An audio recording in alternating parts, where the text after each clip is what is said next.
Hi bro, hi sir sir சரியான நேரம்னு ஒன்று இருக்குது ப்ரோ. சிஸ்டர் பிரதர், சரியான நேரம் ஒன்று இருக்குது.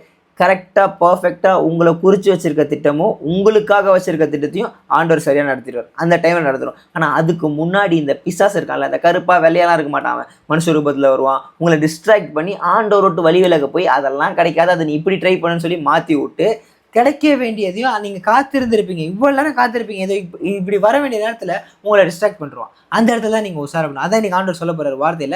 சங்கீதக்காரனாகிய தாவீதின் சங்கீதம் தீர்க்க தரிசனமாக உங்ககிட்ட. நீங்கள் எதுக்காக காத்திருக்கீங்கன்னு தெரியாது. கல்யாணத்துக்கு காத்திருக்கீங்களா, இல்லை வேலைக்காக காத்திருக்கீங்களா, இல்லை கடன் பிரச்சனை மாறணும் காத்திருக்கீங்களா, இல்லை வியாதி சுகமானு காத்திருக்கீங்களா, எல்லாத்தையுமே ஏற்ற நேரத்தில் தரமாக சம்பவத்தை பண்ணி கொடுக்குறேன் நான். இல்லை, ஆண்டவர் தீர்க்க தரிசனமாக தாவீது ராஜாவை கூட அன்றைக்கே பேசிட்டு இன்றைக்கி உங்களுக்கு ஞாபகப்படுத்த போகிறேன். நான் வார்த்தை கொள்ள போகிறேன், ரிசீவ் பண்ணிக்கோங்க, பெஸ்ட்டானதை பெற்றுக்கோங்க. வார்த்தை கொள்ள போறட்டா. சங்கீதக்காரனாகிய தாவீதின் சங்கீதம் 37 சங்கீதம் 34 வசனத்தில், நீ கர்த்தருக்கு காத்திருந்து அவருடைய வழியை கைக்கொள், அப்பொழுது நீ பூமியை சுதந்திரித்து கொள்வதற்கு அவர் உன்னை உயர்த்துவார், துன்மார்க்கர் அறுப்புண்டு போவதை நீ காண்பாய். பிசாசு அறுப்புண்டு போவதை நீங்கள் காண்பீங்க. அவங்க சொல்கிறத கேட்டுன்னு அவங்கக்கிட்ட போயிட்டு ஒரு 10,000 ரூபாய் கேள, அவங்க கொடுப்பாங்க. கடன் கேட்டு திரும்ப வந்து நம்ம வீட்டு வாசலில் நின்று இருப்பாங்க.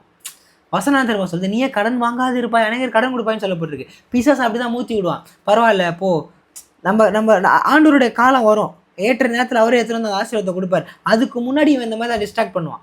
ஓகே, இப்போ நீங்கள் எக்ஸாம் எழுதி படித்து பாஸ் ஆனால் பாஸ் ஆகிடலாம், எழுதி பாஸ் ஆகும், மேடம் வந்து பிடிச்சி மாட்டி விட்ருவாங்க.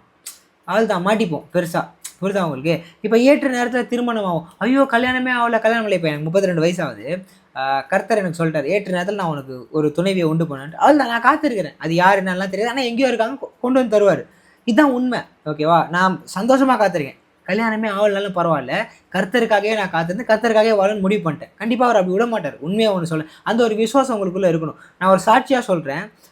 இன்றைக்கி நிறைய பேருக்கு வந்து இந்த மாதிரி சொல்லுவாங்க, இன்னும் வயசாகுது, ஐயோ அவள் தான் அப்படின்னு அறக்க பறக்க போய் எதனா ஒன்று பார்த்து அரைக்குறையாக படிச்சு பண்ணிட்டு செட் ஆகாததை பண்ணிட்டு நமக்கான விழா எலும்பாகவே இருக்காது. இந்த மாதிரி மாட்டிக்கிறது கல்யாணத்தில்.